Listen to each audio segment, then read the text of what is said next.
Seriously আমি না বুঝতেছি না তুমি এরকম কেন করতেছো। আমার মনে হচ্ছে না আমাদের একসাথে থাকাটা পসিবল। অযথা সময় নষ্ট করো না। সময় তো তুমি আমার নষ্ট করছো, এরকমটাই করার হইলে আমার লাইফটা কেন নষ্ট করলা?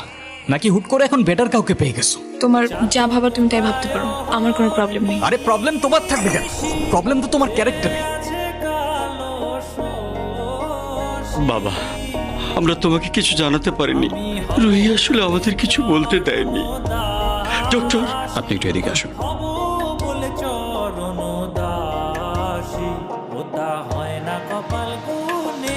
1.5 বছর হয়ে গেছে। কিসের? প্রতিদিন তোমার এখান থেকে ভার্সিটিতে নিয়ে যাই, আবার এনে ড্রপ করি। হ্যাঁ তো। আমি কি রাইড শেয়ার করি? না তাইলে তেলের টাকা তুমি দাও।